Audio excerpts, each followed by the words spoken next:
I'm actually not supposed to be here tonight. About 6 months ago, I tried to arrange a meeting with someone in the United States about a very important issue in Kehillat Yisrael. Not a pressing issue, not a Pikuach Nefesh issue, but something important. And this person is very difficult to get a hold of. He only meets on Thursday night from 9 to 11 p.m. in his home in Los Angeles. And for 6 months, I tried to arrange a meeting with him, and our schedules never crossed. About a week ago, he sent me an email, and he said, if you'd like to come this Thursday night, I'm available, and you can have the whole night. Whatever you want to discuss, I'm available. And I said, thank you very much, I can't. Because for me right now, the most important thing in my life is occurring, because my shul, my kehillah, is having a meeting this Motzei Shabbos about our future, about our building. So even though I'm not supposed to be here, I am in fact supposed to be here, and I'm here. And why am I here? There are several reasons.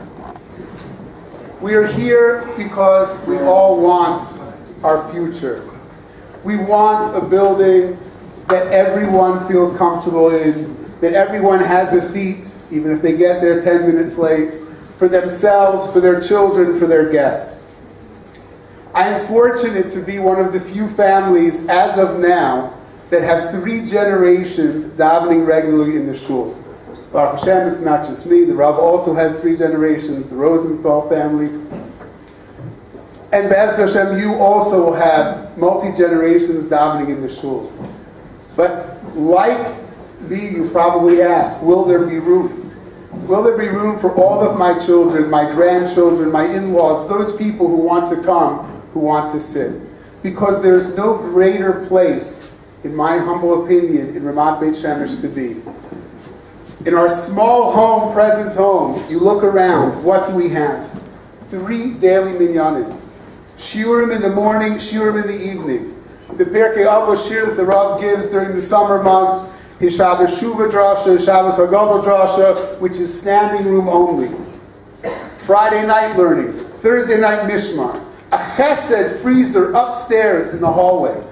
A chesed freezer that helps families in the community.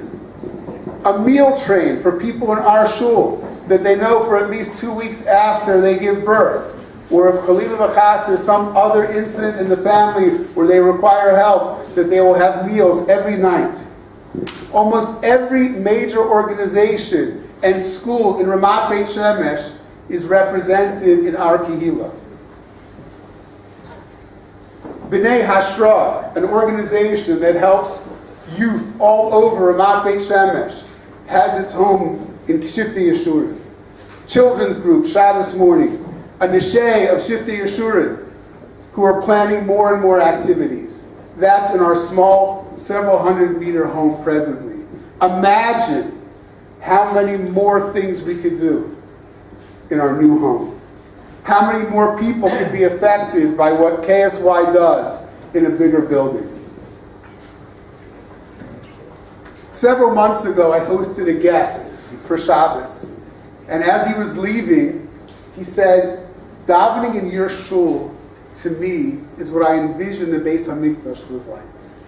Jews of all different types, all different stripes, different yarmulkes, different hashkafos, from all parts of the world, davening together with one purpose, to grow and to come closer to HaKadosh Baruch Hu.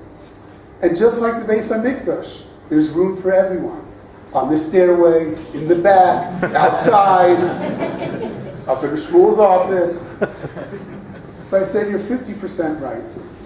Yes, we have a shul where everyone feels comfortable. No matter who they are, no matter where they come, no matter where they're holding, they feel comfortable. And yes, you're correct. We are here for one goal, to grow together and become closer to Hashem. But unfortunately, we're not like the Beis HaMikdash. The Beis HaMikdash was able to grow and stretch and have everyone who wanted to fit. And presently, we're not at that point. Because with all of the people that you see around davening, all the different types, there are 2 or 3 times that amount of people who would like to be there davening Shabbos morning, who would like to be there for Shiurim, who would like to be there on Tisha B'Av, listening to the Rav's Kinos. So that's the reason why I'm here tonight. Because I, like you, envision that home where not only does everyone feel comfortable, but there's a spot for everyone, their children, their guests, and anyone else who wants to be a part of the movement and growth of KSY.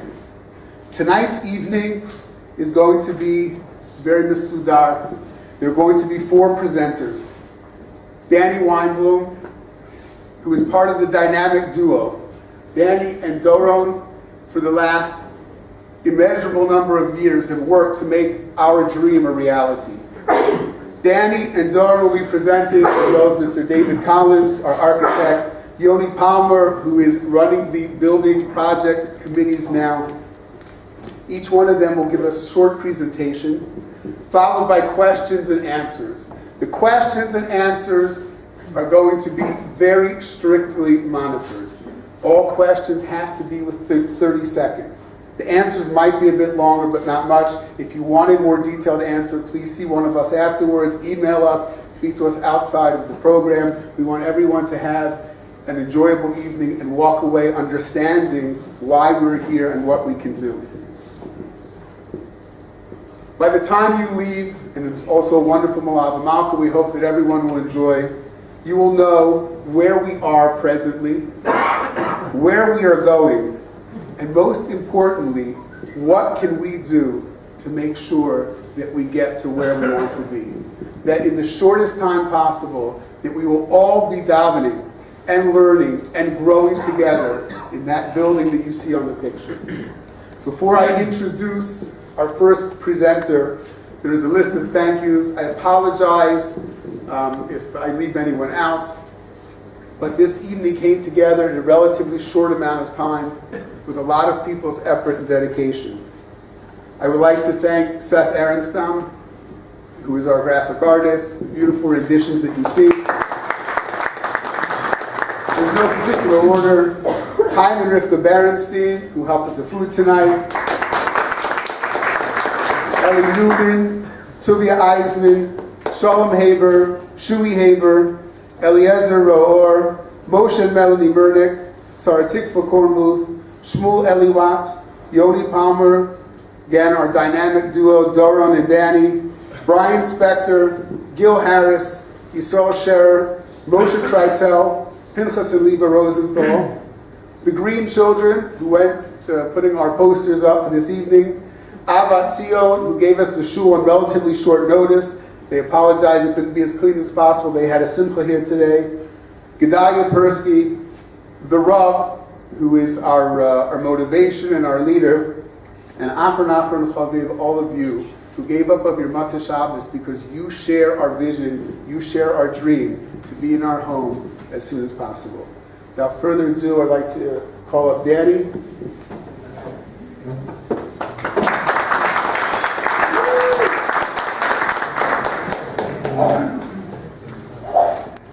Who's Robin here?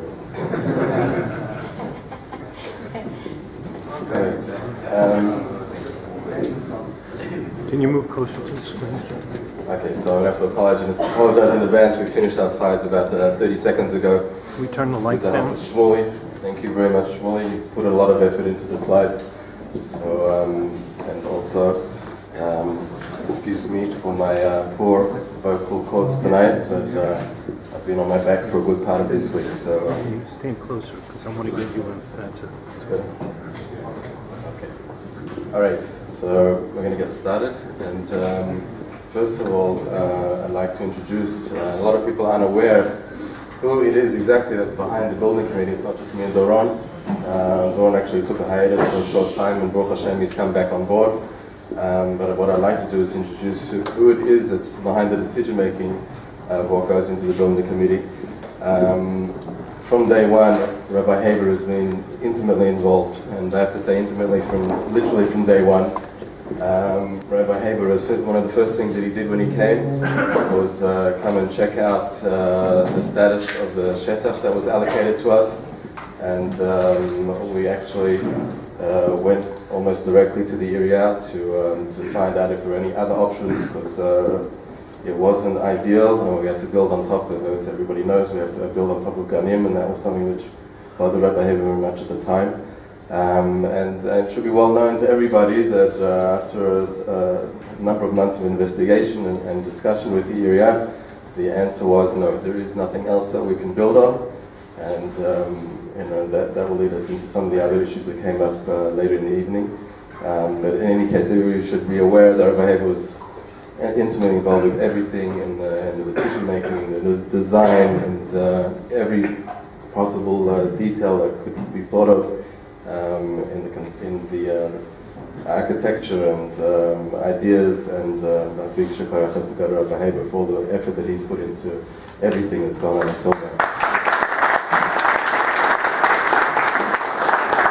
11 Tol, Rosh Kahal also is I don't think he's missed a meeting that we've called, and whenever there's been a meeting, he's made himself available. And Doron Green, you all know Doron, he's been intimately involved also from day one, and he's always getting people to do things and making sure that everybody's getting up to scratch, and apart from all the things that he does behind the scenes and not on the scenes. And finally, Yoni Palmer is our latest addition to the steering committee. Yoni Palmer is already, within a very short amount of time, made a huge impression. Those of you who don't know Yoni, he's one of the founding fathers of probably Ramat Beit Shemesh. He was one of he and his wife Rina, one of the first people that we met when we first arrived on Lachish and through Al Shalom.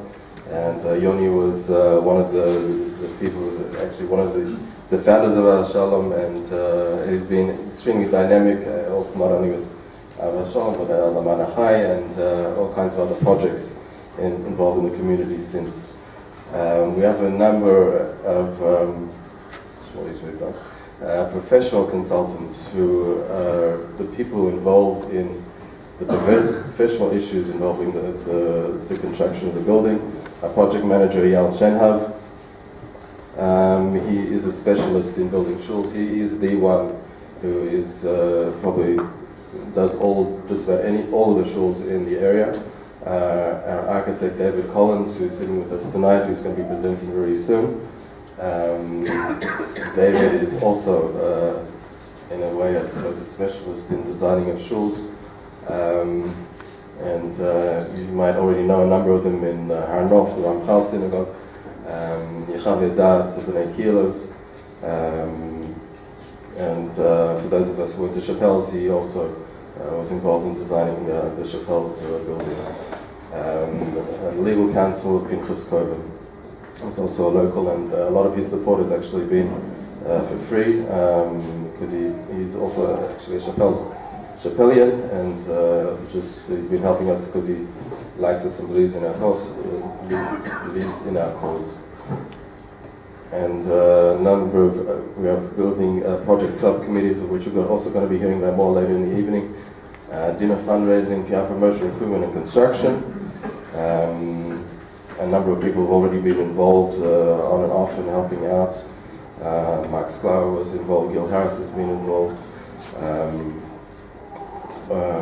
if I've left anybody else, please forgive me, but people are often pitching in here and there, always trying to help out in one way or another. Okay, so a little bit of history so people will understand the context. It was actually very soon after the Kehillah was founded, we already started our application for Shetach. The Kehillah was founded in 2003, already in 2004 we made the application. And we received initial approval for 250 square meters. As the Kehillah grew, we realized that wasn't going to be sufficient for us. That was increased and approved by the area to 400 square meters in approximately 2006. And when the Rav arrived, so it became clear that with the increase in membership and the popularity of the Kehillah, so that we needed to increase that further. And in 2010, with the help of Shmuel Greenberg, that was our Shetach was doubled from 400 to 800 square meters, at which point, soon after, we signed on the contract for our current Shetach for building 800 square meters. 800 square meters is a significant amount. It's an amount that large kehillas in the area have. And 2011 we started initial plans, and we had, as you know, we ran into some issues with the neighbors that held us up for a significant amount of time. One of the results of that was that we had to redesign the shul. One of the main sticking points with the neighbors was the top floor, what we called at the time olam smachot. You should know, we now know it's a big no-no. You don't call anything olam smachot around here. You call it olam kiddushin. So we're very aware now of the context, and we'll be getting into more detail about what these issues are later in the evening. But as a result of the issues, which a lot of the issues actually were not concerning us directly, the issues that the neighbors had were actually issues which were inherited, which were caused by other people who had caused other problems in the area, and a lot of them were completely unrelated to us. But we had walked into a minefield unwittingly to a certain extent. But as a result of the issues with the neighbors and the various subsequent meetings that we had, the decision was made just to redesign the whole shul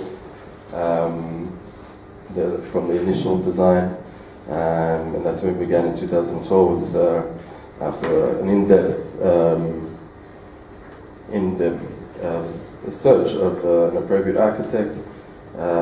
We commissioned David Collins, and we submitted revised plans in 2013, and final approval was recently by the Vadat Aksaot.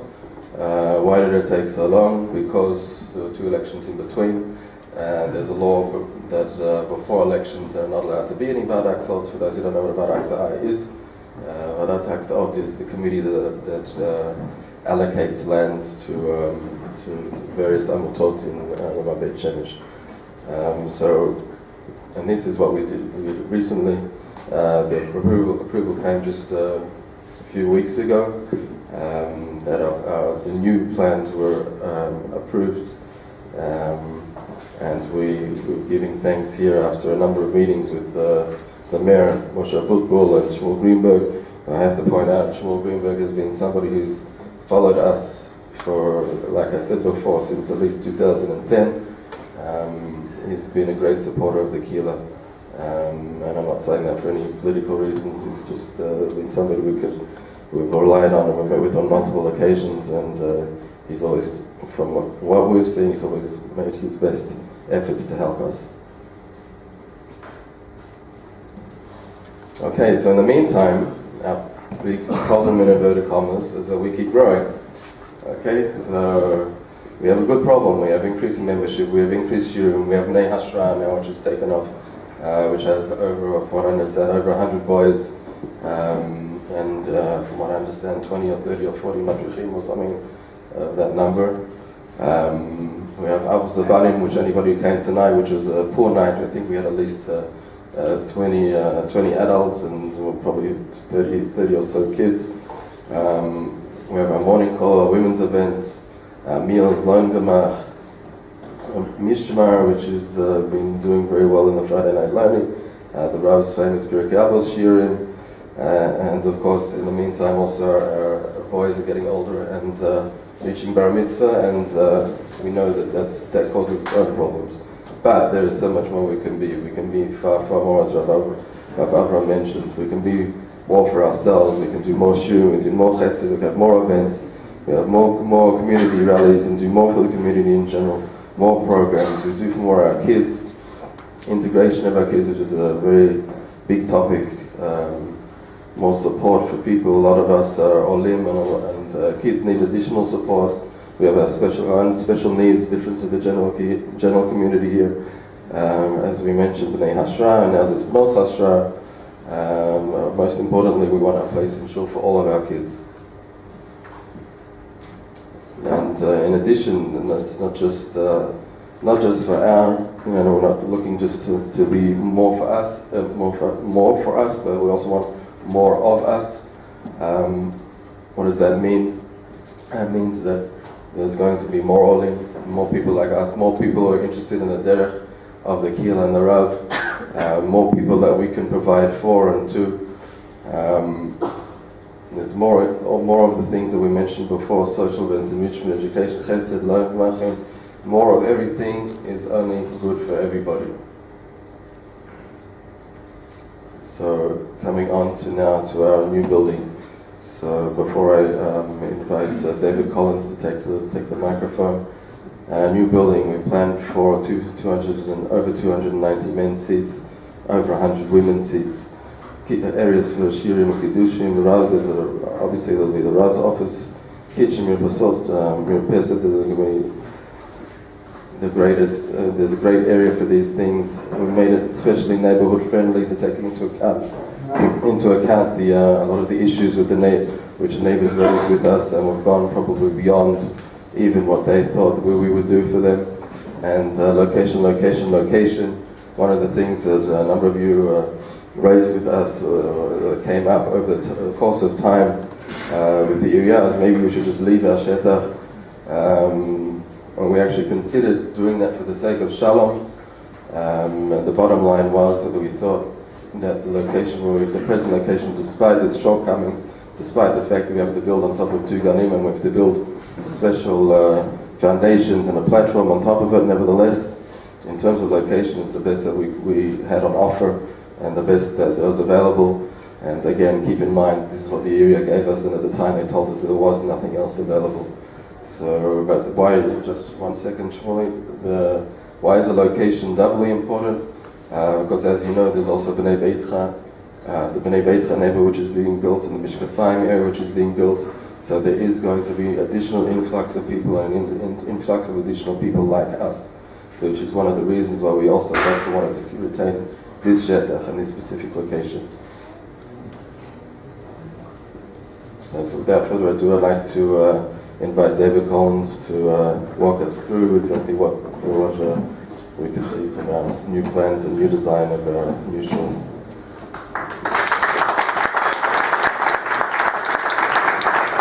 Demanding, and it was a demanding project, but it makes the challenge all the more. It makes the project all the more challenging, and I think, in particular, what we try to do is, besides to meet the program, is to make the project fit the Kehillah as much as possible. In other words, the uniqueness of this particular Kehillah needed a unique building, and so, as you see from here, we start off with the first premise, and that was to get, besides building over the ganim, is to get the direction correct, which is not normally done, or many times is forgotten about in the Beit Knesset.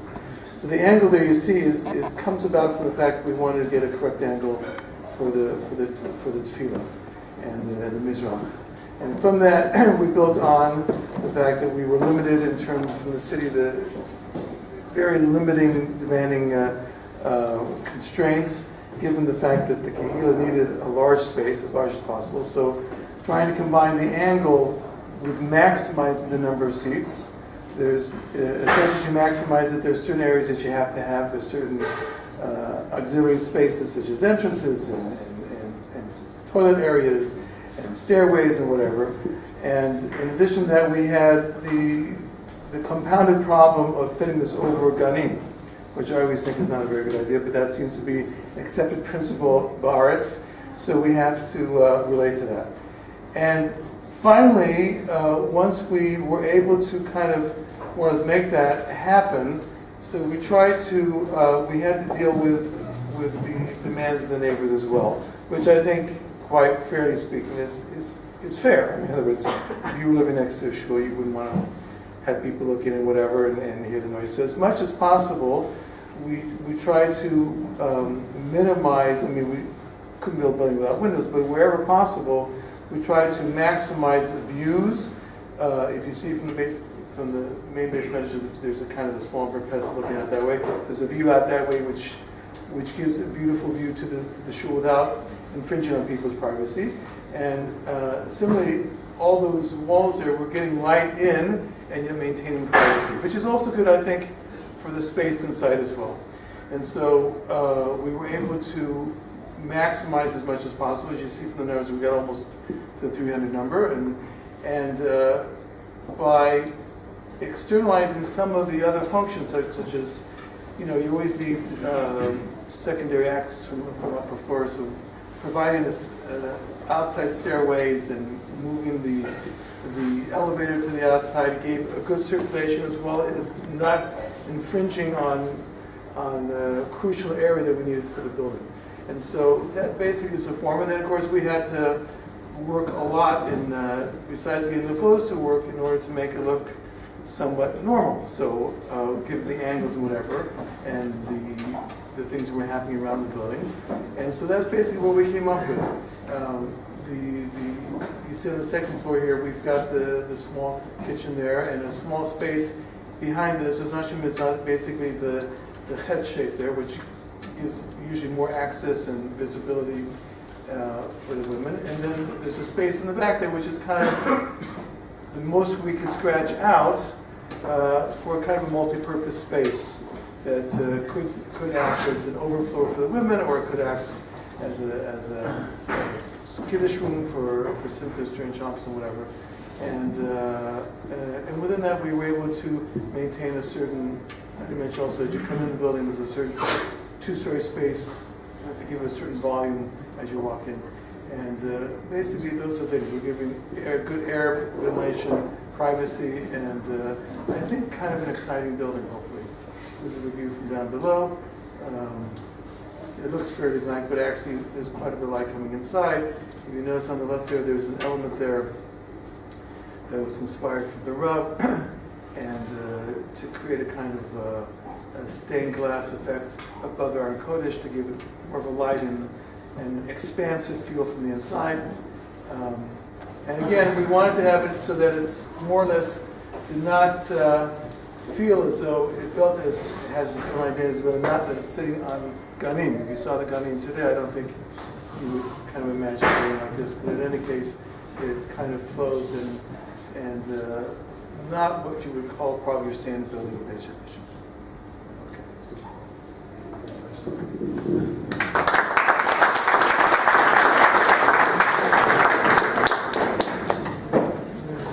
Sorry, I don't know what's next. I am. All right, now for the fun. Okay. Taken out just for the sake of being able to follow. So if I don't explain it in the narrative, if you go to the next slide, if I don't explain it in the narrative, you're welcome to ask questions. We've got all the information, but hopefully it'll all come out in the presentation. The goal that we're going to speak about this evening, this is a big project. There's still a lot of challenges on the table, and there's a lot to do, and the time to do all of this is now. But our goal is to be able to have a sheled up by Rosh Hashanah. If nobody knows what a sheled means, it means a structure. This is a structure, meaning the whole structure of the shul, right? The concrete fabric of the shul. Up and hopefully in some way usable, and B'ezrat Hashem even davenable if we can for Rosh Hashanah. Now, in order to do that, as I said, a lot has to happen. We're going to focus on what we can do to make that happen now. The costs to get that done are probably a little bit more than that, because we haven't included the various professional fees in there, like yotzim and advisors and engineers, etc., etc.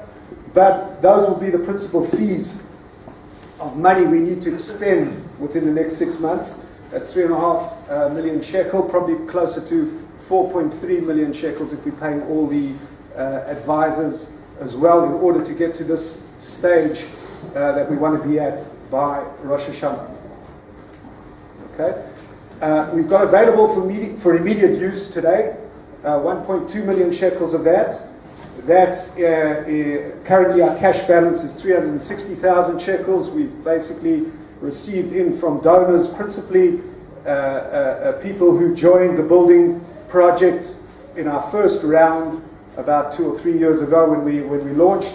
Those are people who have put in the requested amount or are in stages of putting it in. We've raised approximately 600,000 shekels from various donors and people taking dedication privileges and pledges off the dedication list.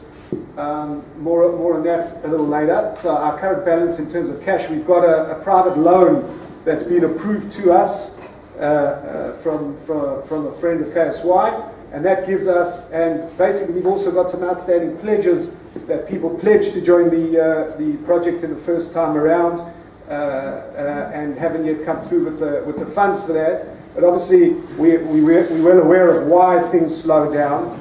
I think Danny said in a very understated fashion why things slowed down after the last presentation 2 or 3 years ago. But there's no point in going into that now. We're got our approvals, and now the ball is with us. So we have to deliver. So suffice to say, now if we go to what we're asking, or what we've been asking from the Kehillah, is that each family contribute 12,500 shekels to the building project. Up until now, as I've said, about 30% of the pool of people. Now, you've got to understand these numbers have changed.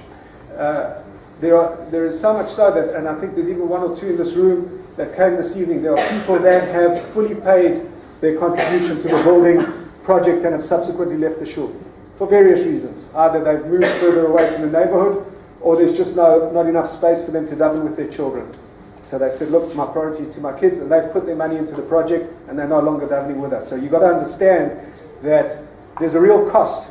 There are a number of real costs going on in the shul right now. Obviously, we all feel the pressure to get our young kids davening next to us.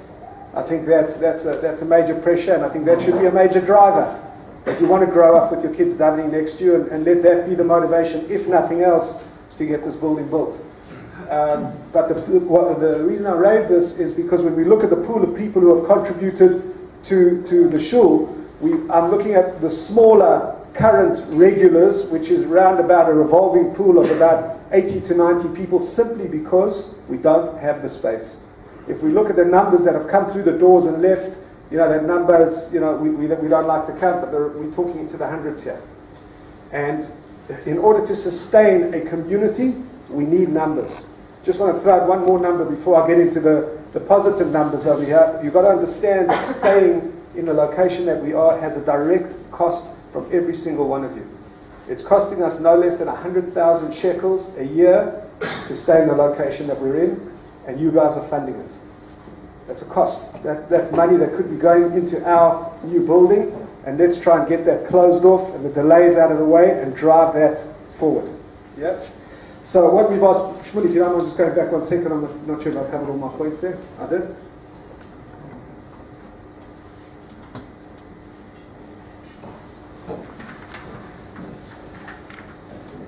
Yeah. Go back 1 slide if you can. Okay, so basically, very importantly, we're asking the tzibur, we're asking each and every one of you as a family, go home, speak to your spouse, and decide how, if you haven't already signed up to the building project, how you can commit your 12,500 shekels. Obviously, we understand there are people in different financial situations. We're well aware of them, and we don't expect anybody to do anything that is out of their reach. But if it is within your reach, we're asking you to go back, speak to your spouse, so much so that we're asking you to take a loan of 12,500 shekels from your bank, give it to the project so that the project can start using it immediately, and come to an agreement with the bank on an amount that you can pay back. Interest rates are low enough. That's not your issue. Just come to something that you can manage and give us the working capital and be a part of that project. But that's a conversation we're asking you to hold. That's a subject that you've got to tackle. And if you haven't yet started to participate, we're asking you to come forward. Now, those that have pledged or have partly contributed, we're asking you to make good on the balances as soon as you can, in the same fashion. If it means going to the bank, asking for a 12,500 shekel loan in an amount that's manageable for you and your family, please do so. It makes a big difference. We get that working capital right away. There are a lot of expenses, and as I said, we've got a very meaty goal that we're trying to meet here, and the ball is 100% in your hands. This is not going to happen if any one of us look to the next guy and say, well, he knows a big donor, or he knows a big donor. Unless we turn around and say, okay, I've got a personal achrayus to get this building built, it's not going to happen. Because there's nobody sitting here with a checkbook that could have bought this building that hasn't come forward. So now we're saying, those of you who can, who know a family member, if you don't mind, go to the next slide. There are a number of different ways to participate in the project. Okay, first and foremost, as I've just discussed now, join the building project. Okay, this is for regulars, friends, anyone you know that this cause is important to them, and this is an important cause, more than because we just need the money. Let's make it happen. The second one is to complete your contributions, and I've said the donor opportunity list.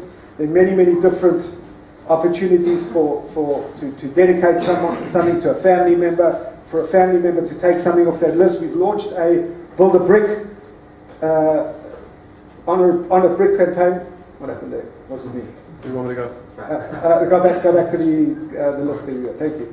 $100 each. Someone has a simcha, a birthday, Zayda, right? A friend, a family member can sponsor $100 online, participate in the project. There are many different things that people can get involved in, and this money goes to building the project. Every dollar is accounted for, and it's getting put to real use. Also on the list over there, join a committee.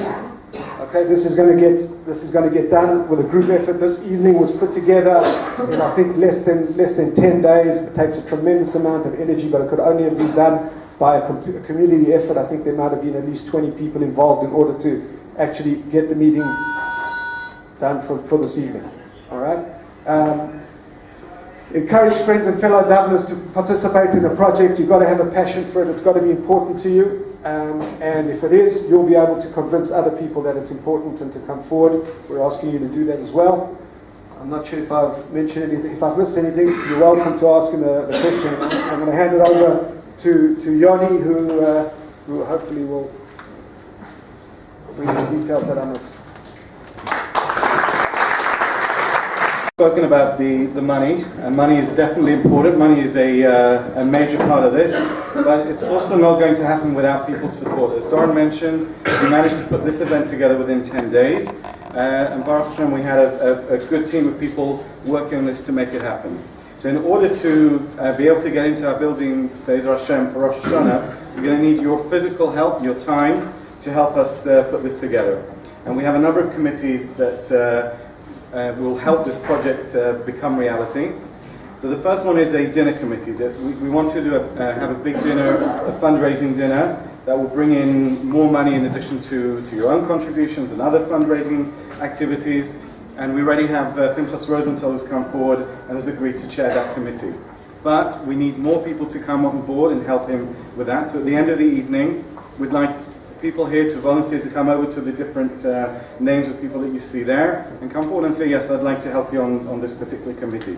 So if you think you can help out with a dinner, please approach Pinchas at the end of the evening, by email, etc., and tell him that you'd like to help. With fundraising, it does what it says on the tin. It's about bringing in the money in all kinds of activities. We already have Moshe Traitolis on there, who's been working for many months on the pushkas. If people have already in their homes and been bringing money in, if you don't have a pushka at the end of the day, at the end of the evening, you can go to Moshe and pick up a pushka today, or some of you think one of your neighbors might like to take one. That's another method of fundraising. But we already have Shmuley Eliwat and Shalom Haber who are going to be on that committee as well. Some of these don't have chairs for the committee, so we're looking for people to come forward and chair. And I should say as well, it's men and women. It's not just this doesn't just fall on one side of the room. PR and promotion. So you see the wonderful poster that Seth Aronstam put together. That's his work. Shui Haber, who worked with him on it. And again, we need people to come forward and help. There's tons of material we need to put together, the website, etc. Many activities that we need on that. In terms of recruitment, what do we mean by recruitment? Well, it's really, as Doran said, we need your help financially, every family to make a contribution. So we need people to come forward and actually help Doran, and Tuvia, who's also going to be working on that, to approach individuals, approach families within the shul, and see how they can come on board with their financial contribution. Construction, which is the nuts and bolts of the move, which is coordinating many things as we get closer to Hashem, that date of putting up the building. There's even down to logistics of moving out from our current premises into the building. That's something that needs to be ramped up, and again, we need people to come forward for that. We have so far Gil and Yisrael who've agreed to come onto that committee. The final committee is thank the mayor. What do we mean by thank the mayor? As Doran and Danny explained, this project has taken a long time going through the processes of the area, and it takes a long time to get approvals, and you need help from people. And we did have help from the mayor to get this through the Vadat Aktsot and from Shmuel Greenberg. And we want to make sure that they know that we appreciate their help, but we're also looking for their continued help to make sure that this doesn't come across any other problems and that we're able to get into our building on time. And in addition, we also want them to see that this is a big Kehillah. This is a significant Kehillah in Ramat Beit Shemesh. It's not just a group of 20 or 30 individuals who are making a lot of noise. That there's hundreds of people, literally, who are both members, who are associates, who are supporters of the Kehillah, and they're the people who want this physical home for their community. So that's the Thank the Mayor campaign, which Gil and Ellie are members of that committee. And at the end of the evening, we'll ask you to take forms that you can get, you'll sign yourselves, but get neighbors and friends to sign, which is basically, there's a nusach there supporting the mayor. There'll be an email going out after the event with a link to an online petition as well. We want hundreds of the people who are members and supporters of this Kehillah to come forward and express their support. So we know in Pirkei Avos it says, La elecha melacha ligmar. This is a big project, and I'll be honest, it's a little bit daunting if you think about it. And the question is, are we going to sit here and think, yeah, it's a big thing, there's no way I can do it on my own. So I'm going to mix metaphors here, but this week's parasha, coming Parasha Yisrael, Moshe Rabbeinu was sitting down judging everyone, and his father-in-law comes along and tells him straight away, this is not the way to do it, you have to delegate, we need more people. And therefore, although this is a big project, if you do it on your own, it's not going to work. But you have to at least, you won't be able to do it on your own, but you have to contribute. So as the phrase from Pirkei Avos continues, you can't sit back and say, this is too big, I can't get involved. No, every person who does one little thing can contribute to the whole, the big hole that we're talking about, the big hole with a W, I should say, not whole, H-O-L-E. The big whole project that we're talking about. And as we mentioned, this evening came together in 10 days. Wouldn't have come together if people wouldn't have come forward. So we ask you, please come forward. Please give your financial contributions, but your physical, your time contributions. And Rosh Hashanah will be in our building. Thank you very much. I'd like to hand over to Shmuel, who's going to moderate the questions.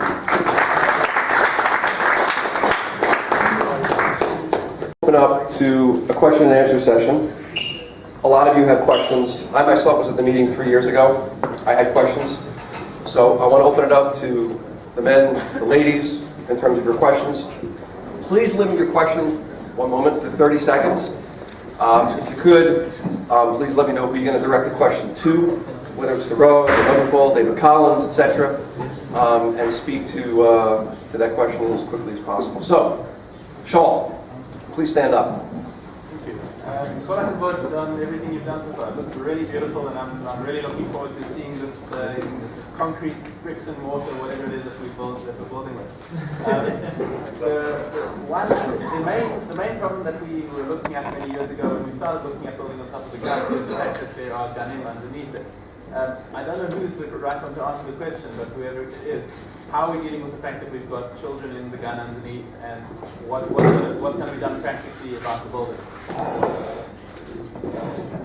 Anyone come on up.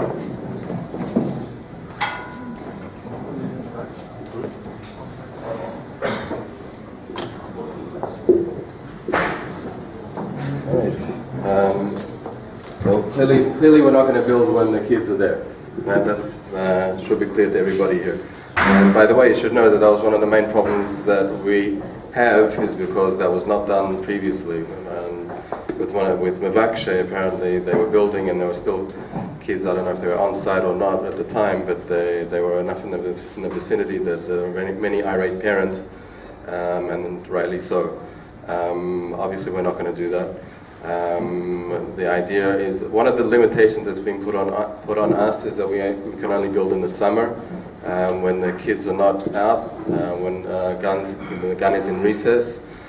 What we would like to see is that not only is it in the summer, but we've already had discussions with the mayor and Shmuel Greenberg that we'll be able to continue past the summer also as necessary. So what that may well mean, though, is that we may have to pay for the kids to find alternative accommodations. So that might be an additional expense that we might have to take into account at a later stage. But obviously, one of the reasons why we're aiming for this Rosh Hashanah is so that we can start in the summer when we don't have to pay that additional expense.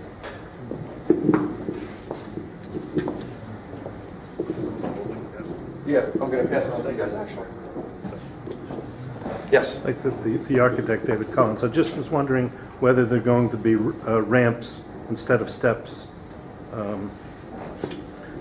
Well, we don't have, in this particular case, I agree with you, I like to put ramps in, but we have to have handicap access to all the floors. In this particular case, we're going to be using an elevator. We have taken into consideration from the upper side that there's direct access for the main floor, so there's no need for a ramp, that's direct access. And other than that, there will be stairs and elevators for the upper floors.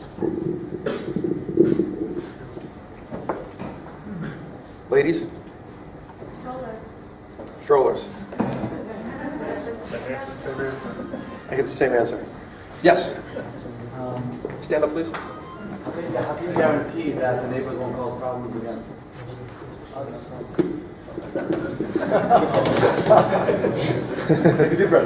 We can guarantee that they will.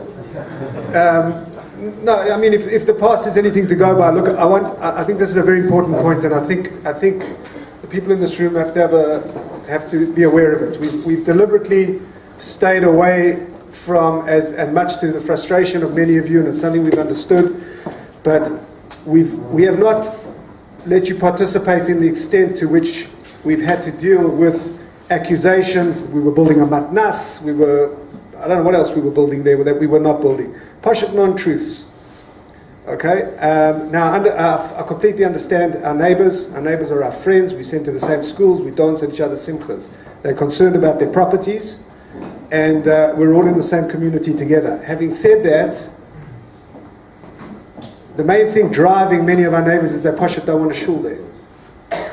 Okay? But that is we've obtained that shetach legally, that shetach is zoned for public use, so much so that we had to give up. We had to forfeit 400 meters of use for our own use. We're paying that price. Okay? And it's zoned on the building. So we have done everything we possibly can to take into account the feelings of the neighbors, and I want you all to walk out of this room standing proud and know, but tzedek, we're building on that building, and we've given up a lot to do so. But, like Danny said, and this I want to echo Danny, there's pressure. There's pressure. We're building on a complicated shetach because there is a gun underneath. We point blank refuse to build while there are children there, and therefore the pressure is on us to make sure that we got all our ducks in a row. That we got our ducks in a row for this summer. And that means the ball's bouncing back to you. You've got to step up to the plate, and we've got to act quickly, and we've got to act consistently, and as a kehillah. And we're not going to schlep this out over one or two. We really want to make progress quickly. I want to add to Doron, and one of the reasons that Yoni mentioned for the petition, one of the things we've felt consistently over the last number of years in the various committees that we've had to show up at and defend ourselves is often it didn't really make any difference what we said there. You should just be aware that there was political forces involved that they just, and at one point they actually told us, we're not here, we're not a court, we don't really, what the implication of that meant, we don't really care what you have to say. They just, they were just there to make shalom in whatever way they felt appropriate and felt fit. Again, we walked into a minefield which wasn't our doing. One of the points of the petition, the main point is to project. We need to project ourselves as not a kehillah of, we're talking about We've met with the neighbors a number of times. We're talking about 5 or 10 people who are making a problem. We are a Kehillah. If we take everybody into account, we're talking about hundreds, 200, 300, 400 people. How many people are in touch with the Rav on a daily basis, on a weekly basis, monthly basis, whatever it is? If you take everybody into account and everybody has some type of kesher with the Kehillah, we're talking about hundreds and hundreds of people. And we need to project ourselves, and that's one of the main points of this petition that we want people to sign on, is to give some type of proportion to what we're talking about. If we can show that we're a Kehillah of hundreds, and these people, complainers, are in the units, and they really are, 5 or 10 people at the meeting that I went to, but they're vocal. They're very vocal, and they know how to work the system. One of the big advantages that we have is that they had certain political clout which was greater than ours, and considering that we had Shmuel Greenberg on our side, they needed to have somebody quite close on their side, and they happen to have. That person is no longer there. So one of the reasons that we were trying to preempt any issues with the neighbors by trying to project ourselves as great as we are, and we need all of you, as Doron said, you need to stand up, each of you. If you come across a neighbor who has an issue, you need to stand up to him and tell him, look, we've done more than what asked of us. We've been mevatir on a full floor. What more do you want from us? And where do you daven? And do you daven in a shack? Do you daven in rented premises? We also have a right to daven in our own building.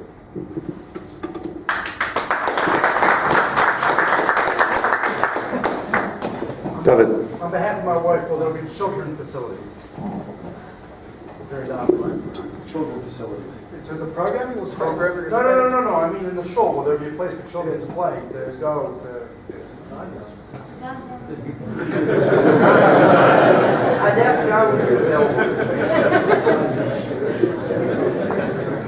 Yes, sir. Typically, as we've seen, buildings are built to a certain point. You can move in, and then the expectation and desire is to move beyond that. So, what is the minimum that we need to build in order to be able to move in? In other words, how much money does there have to be to move in? And what are the next level? So I doubt that that's a minimum we need to move in. That beautiful design, right? I mean, so you understand where I'm going. And then the next question is there an opportunity, because I believe this will grow beyond capacity, what's the next step? Is anybody given that thought? Yes. So the answer is yes to all of those. Just to go back to David's question earlier, all the functions that we have in KS1 now for all the kids and everything, and everything that exists now and the wishes for the future have been taken into account designing what has been designed here. So none of that should change or fall away. In fact, the idea is only to enhance. Regarding the minimum, as I said before, we've got quite a complicated shetach. It's not a shetach that's sitting on a piece of ground that we can walk off the street and we're on our own shetach and take our own time and do whatever we need. We have to build to a timetable because we may find ourselves housing these kids in a different premises. Hopefully we won't. Hopefully we can build everything we want in 2 months or 3 months and be very successful. And that would be ideal. But in order to do that, we need to finish the external of the building so that we don't need to come back and do it at some time in the future. Where if you were building on your own shetach, you would do the stonework last, for example, or somewhere to the last, right? So we don't have that luxury, and therefore the numbers we put on the board there are real numbers. We need to put our heads down, and things have been shifted around. Let's get the money that's outstanding over the next 6 months so that we can do everything we can so we can continue to live in the building and finish everything we need to finish. And expansion for our future. B'ezrat Hashem. Now, look, we've discussed it. Right now, this is what we've got. Let's go with what we've got, and let the proof of the pudding drive the expansion.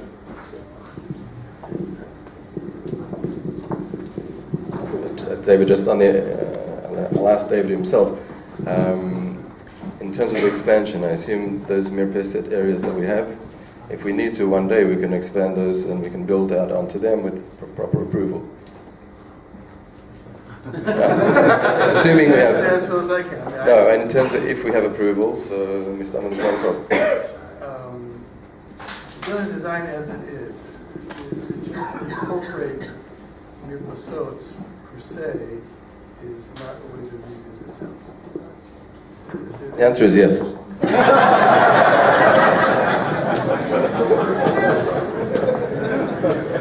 What other questions do you have? Shaw. Somebody else's question, somebody else is asking. Just in terms of the space that we're about to I didn't notice anything. We spoke really about Ulam Smachot, or it should have been called an Ulam Kiddushin, but maybe I missed something, but was it on the plan? Do we have place for Kiddushin now?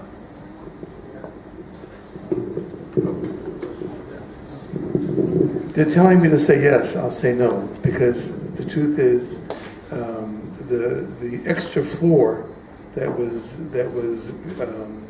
removed in the part of the negotiation with the city was really supposed to be that floor. We have a small area there. The building can be somewhat functional. We have mirpasot, which give a lot of flexibility in terms of potential use, but they're mirpasot per se. So when you say Ulam Smachot, like we're right here, no.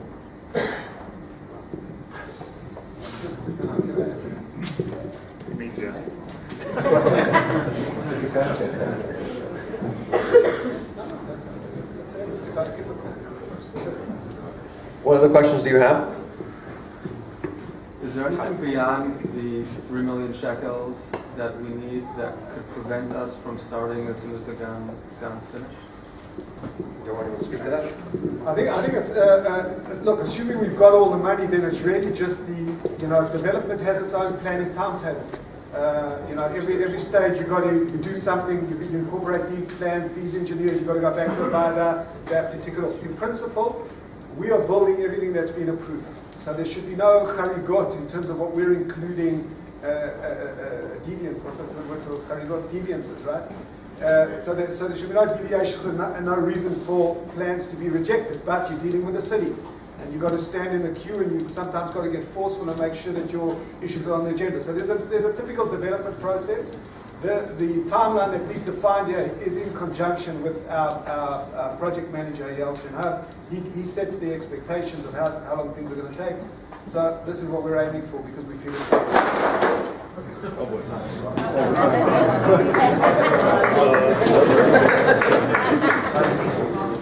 It's done. We collected all the money already.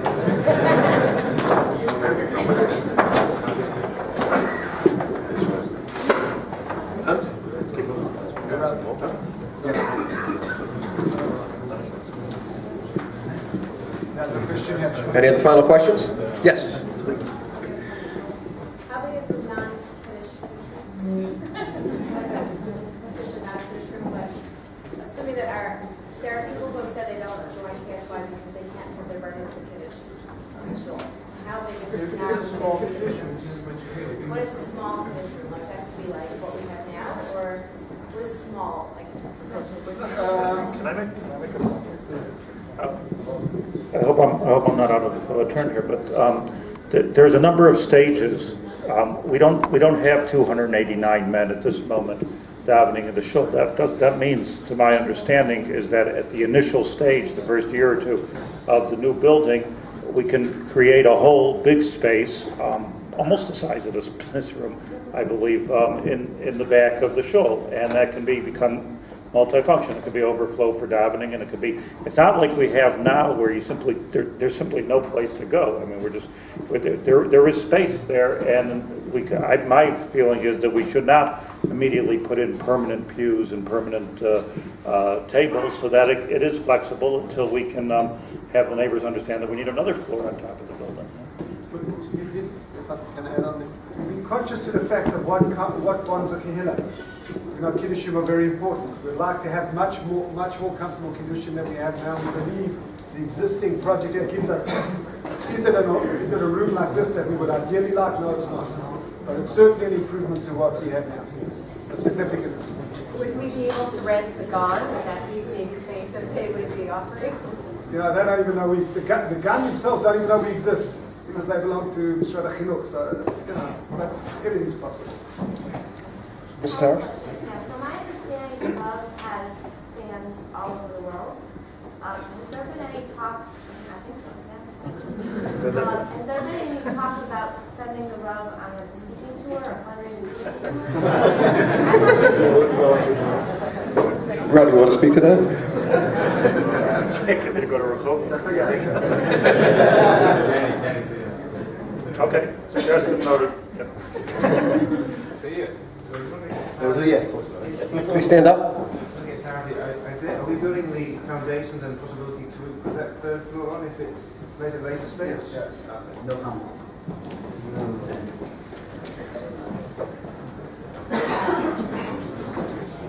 May I ask a few questions?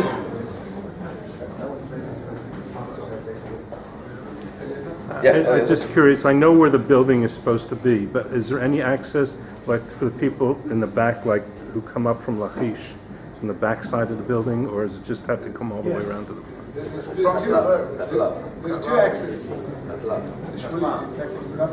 There's an access from Katlav. There are stairs coming up from Katlav.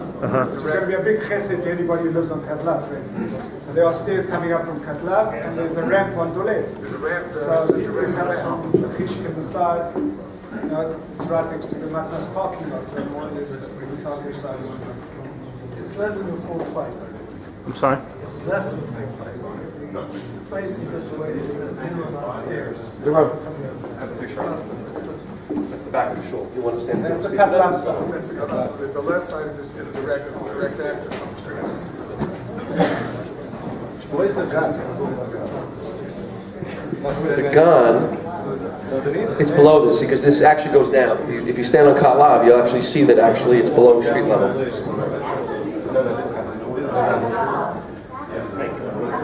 The gun is still there.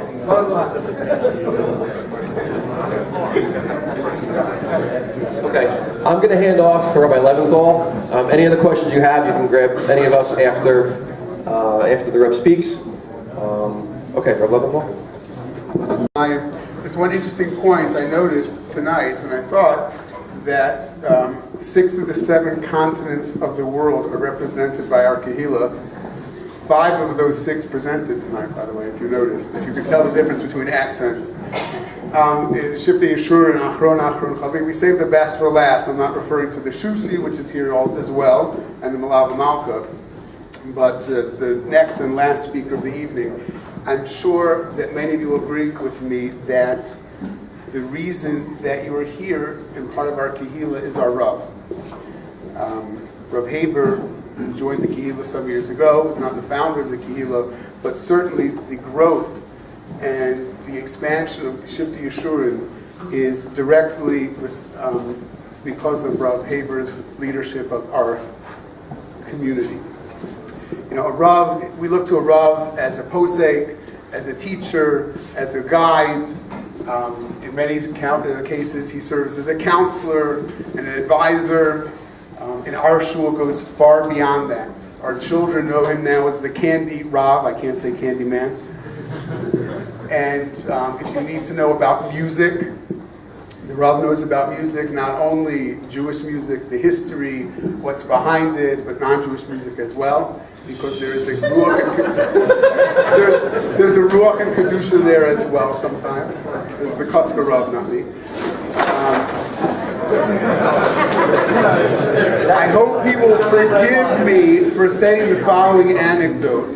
I was with him out of town, and we were sitting in a cafe discussing something, and there was a particular type of cheese there, and the Rav knew the history of this cheese, the name, where it came from. He's an encyclopedia of knowledge. Again, Bein Kodesh, Bein Kol. He is available, he's accessible. And similar to Moshe Rabbeinu, who by Kabbalah Satorah, his feet were on Har Sinai, but he was in the Shemayim. Our Rav brings the Torah from Shemayim, but his feet are very much on the ground. He's very much with us, he's very much accessible, and as much as he's our leader, he can relate to us and we can relate to him. And it's an honor, a kavod, to ask the Rav to finish up the evening before the Malava Malka, before you enjoy the sushi and everything else, to give us divrei bracha, divrei hisoros, to launch our program on our march toward New Home.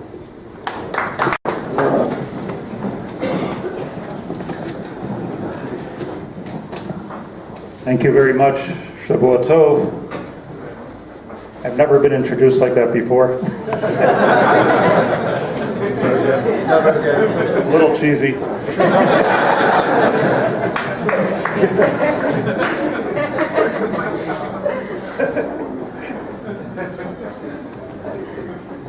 First of all, before I say anything, I'd like to say from the deepest part of my life that I feel very blessed to be the Rav of this Kehillah. I really perhaps love every single person. I love giving out the candies, even though one of the kids said last week, like, if you're the candy man, who's the Rav?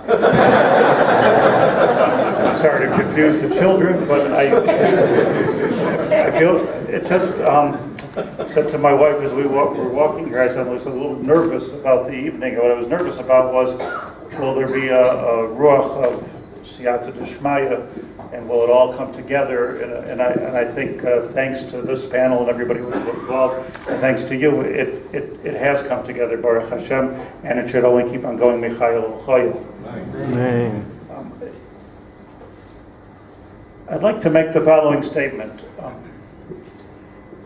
In my opinion, we don't need a building. We need a revolution.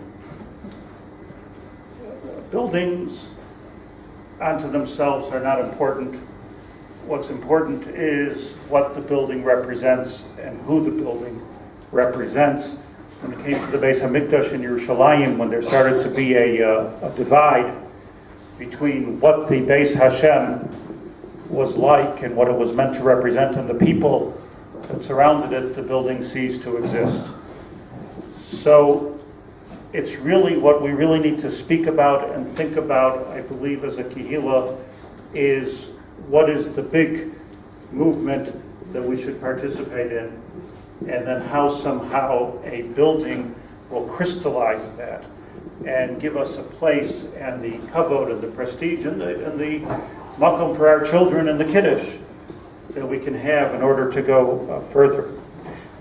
We are, I don't have to tell you that we are living in what seems to be a dark golus. It's dark, but there are wonderful specks of light throughout. I don't want to be negative just for the purpose of being positive, but anti-Semitism, once again, from our own Harnov to Paris to Miami, seems to be making a comeback. Hashem Yishmar. On the one hand, it seems like the Jewish people are on trial again. Should we exist? Do we deserve to exist? And on the other hand, Baruch Hashem, the world, and especially Eretz Yisrael, first of all, Eretz Yisrael is here, Baruch Hashem for that, and it's dotted with Chesed, with Torah and Talmidei Chachamim and Makomos of Torah. Every kind of Jew, whether they're our kind or not our kind, is Baruch Hashem has representatives that are growing, and it should only increase. Amen. But at the same time, and this is really where I feel we need to work, besides for coming up with money, there is, we feel it now, pre-election time, there is too much fragmentation. It's too much. It just doesn't, it's not right. It's not right. It's treif. There's a lot of confusion. There's way too much sinas chinam. And very often we find that the ikr becomes a tuffle and the tuffle becomes an ikr. And I think that it takes just one speck of light that can come forth from the people in this room and turn into a beacon of light and join with other beacons of light to try to make this, try to turn around this country. That's what a revolution is. Turn things around. I want to tell you, Mr. Shabbos is supposed to tell a story about Malka Sushi. I want to tell you the story of Shmuel Eichenbaum, Zecher Tzadik Livracha. Did anybody hear of Shmuel Eichenbaum? So he was the wealthiest Jew in Lublin, Poland, in 1920. passed away in 1926. And he was the owner, as a Gevir, he was a Gevir. He was the owner of the most prime real estate in Lublin, the 5th Avenue of Lublin. The address was Lubitrovsky, number 57. Hot real estate at that time. At that time in Poland, and I try to be somewhat of a student of history and learn from it. At that time in Poland, there was a huge amount of assimilation. The assimilation came about because Jews that were shtetl were impoverished. It came about because of the lure of secularism, which was very, very strong, the Enlightenment, so-called Enlightenment. It was pulling thousands and thousands of people's children away from Yiddishkeit. And as that was happening, the reaction of those that stayed was a divided reaction. Instead of coming together and figuring out what do we do about the problem, we divided. That's what happened. At that time in 1924, I don't know if you know the history, but great countries were starting to close their doors to the Jews, including the United States of America and the UK. So Poland was a place where Jews had to be, and assimilation, it was going like so quickly. So there was a Rav in Lublin by the name of Meir Shapiro. Everybody heard of him because he founded the Daf Yomi. But he did something else. He approached Eichenbaum and he said, you know that piece of property that you have on Lubitrovsky 57? I want it. And Lubitrovsky said, what are you going to do with it? He said, I want to return the prestige of Rabbonim, of Batei Knesios, of Batei Torah, Yeshivas, Batei Midrashos. I want to have the nicest building in Lublin, which was the nicest city in Poland, that everybody will talk about.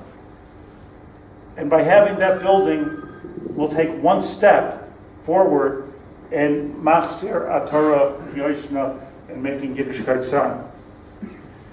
And Eichenbaum said, you've got it, Rabbi. It's your building. It's your state. They didn't have a building, just had a piece of land.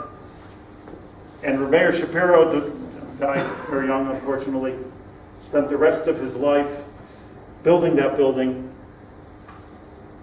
In that 1924, when they laid the cornerstone for the Yeshivas Chachmei Lublin, 50,000 Jews came. And 50,000 Jews sang, and they cried, and they were so happy because they saw in the laying of that cornerstone something much more than a building. This was a building that had gardens. You know, when we think of Poland, we think of black and white pictures. They actually have green there, flowers. The sky is blue there. It had gardens, indoor gardens, outdoor gardens. It had a dormitory, one of the first in Europe in history. It had a kitchen. It had electricity. Almost no building at the time had electricity. It had indoor plumbing. You didn't have to go outside. It had a library which was set up looking like a library, like the kind we all grew up with 20,000 books.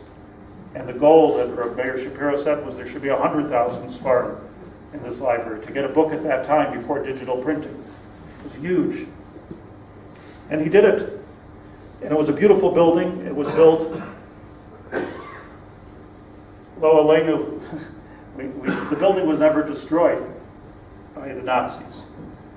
When they came in, they destroyed the Talmidim who were left. They took out the 20,000 Sfarim and they burnt them in public. All the Jews came as a sort of a levaya to these Sfarim. And history records that the crying and the wailing was so loud in Lublin over the fall of Yeshivas Chachmei Lublin and the burning of the Sfarim that the Nazis, Yimach Shemam v'Zichram, couldn't stand the noise, so they brought in a Nazi band to play loud so nobody would hear the cry. But the Jews were not defeated. Jewish community was mischazek. It didn't last in Lublin. Actually, there's a shul there in that building today. Kadosh Baruch Hu kept an eye on the building. But it's not about the building. It's about Rabbanim and Rosh Yeshivas that came out and went over to it. It's about the chizuk that Klal Yisrael received from our Mayor Shapiro, who said, we've got to do something which is beautiful for Klal Yisrael, and we have to let people know what we stand for and who we are and what we want to accomplish. And Torah is about kavod, and Torah is about ahava, and Torah is about the type of, that it's prestigious to be a frum Jew. It's not something that your grandfather did.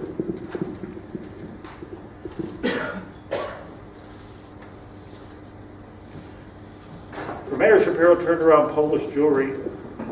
I have no, by the way, aspirations of being the Mayor Shapiro of our times, but I do have a lot of hope for you. And I think that there are today the existential threat from outside. If you could do something about it, please do it. Most of us don't have the co-op to do something begashmius to turn around the world and their attitudes and their Iranians, etc. However, Chazal say that when we're threatened from the outside, we must build from the inside. This is not one Chazal, but it's hundreds of Chazals and hundreds of periods in history. So our part in being Master Torah Liyoshna should end off in this building, but it has to start and it has to grow from a very, very deep place, I believe, L'man Hashem and L'man Yisrael. We're all Lishma here. There's mamish not a drop of Shaloi Lishma in this room. I always say, all of us that moved from Chutzlars to Eretz Yisrael didn't move here to get rich, right? I mean, what do we move here for? We moved here because we want to be part of the historical process. We want to be closer to HaKadosh Baruch Hu. We want to devote our lives to Torah and to Yiddishkeit as much as we can. And we want to become tzaddikim. That's what we all want. We want to become tzaddikim. So become tzaddikim. Or I should say, become bigger tzaddikim. That's what we need to do. And we need a building for the tzaddikim and for our children who will be tzaddikim, Yirtzeh Hashem. So, let's create a place with such a ruach that there should be a line outside the door with people asking, how do we get into this place? And I'm not talking about grabbing people from different shuls. I'm talking about even people that don't go to shul, or people that have frustration inside of them and they don't know why they're going to shul or to learn. They should be lined out the door. This is so beautiful, you just have to see it. And you'll be hooked. That's what I'm thinking about. Make Yiddishkeit meaningful. Forget the politics. One of the things that I'm proudest of being the Rav of this Kehillah is not that we have like a number of different kinds of yarmulkes going on over here. It's that nobody really cares. Mamish, nobody cares just what the shtreimel you wear. This kind of kippah, that kind of kippah. Even though it's a change your kippah every week. It's not where it's at, ladies and gentlemen. It's not where it's at. Where it's at is Rachmana Libaboy. Where it's at is in the Torah. Where it's at is in the Chesed. That's where it's at. Where it's at is in the kindness and in the emeskite of what's going on. I believe that if we can succeed together, first of all, I believe we can succeed. And I don't think that it's about Teva, I think it's about Ness. I think we have to do somewhat of Hishtadlus, and we're simply doing Hishtadlus with a team of people that we have doing Hishtadlus, and now everybody's going to join the team. I believe we'll be Zochet to a Ness. It's like the Bayis Shlishi. We build it, so then the rest will come. Shemayim. Let me end with saying this. We read this today. Vatikach Miriam Hanavia Achois Aaron Satof Biyada Vatetzeno Kol Hanoshim Achareha Betufim Ubemuchelos. So I want you to stop for a second and just in your mind, maybe close your eyes for a second and picture this scene. There was at least 1.5 million women that came out of Mitzrayim. Miriam called and said, let's say Shira. Everybody pulled out a tambourine from their backpack. And 1.5 million women, just listen to the sound. We're singing Shiru Hashem, Ki Go'o Go'o, hitting their tambourine. Every single woman. There wasn't one that was left without the tambourine. Where did the Gemara ask the question? Where did they get the tambourines from? Only Gemara can ask the question. Where'd they come from? V'shihaya tupim bamidbar? Where'd they get them from? 1.5 million. It's not the kind of thing you could share. Everybody had to have their own. Where'd they get them from? So the answer says Chazal that when they were packing up to leave Mitzrayim, so they were told by the tzaddikim and by the tzidkonios, don't forget the tambourines, because there are going to be miracles. And there's going to be times during your sojourn that you're going to have to celebrate, and you have to have the tambourine. You have to have the keli. Could you imagine this? Can you imagine the people getting ready to leave? Makelchem b'yedchem na'lechem b'raglechem. They're all ready to go, and the Safta calls out, "Where's the tambourine?" You need the tambourine. And this was the godless, the beauty of Klal Yisrael, that they knew in advance, as avodim, as people that have been suppressed for centuries, they knew that we're going to have to celebrate, and they already put in their backpack the celebration. So the Shira ended, both for the men and the women. The Mikdash Hashem, Konanu Yodecha. That means that Konanu, ultimately HaKadosh Baruch Hu, we're saying Shira, not only because we left Mitzrayim, and not only because we had a Kriyas Yamsuf experience, and not even only because we're coming to Har Sinai, and not even because we're going to Eretz Yisrael, but Mikdash Hashem, this is what they saw. We're going to hold on to these tambourines, and Mikdash Hashem Konanu Yadecha, because we want a base on Mikdash. We need that building. We need the central headquarters. We need to make the statement to the world of what Klal Yisrael is, because is that not our whole tachlis, to be a light unto the nation? So the windows of the Beis HaMikdash have to be designed as such that the light goes out. No noise, the light. Light has to come out. We should be zocha, Rabbi say, let's start tonight to build. Kadosh Baruch Hu will dedicate one wall in that Beis HaMikdash to Kehillat Shiftei Yeshurun. This will be the KSY wall.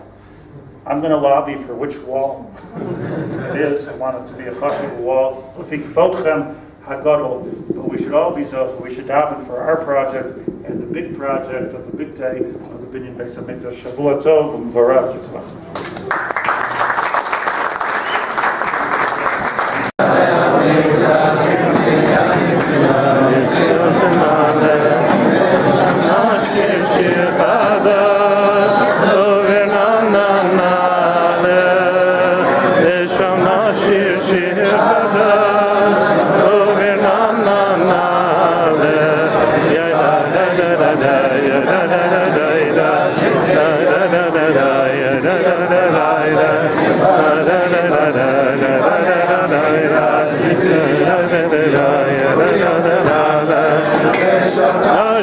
Yeah.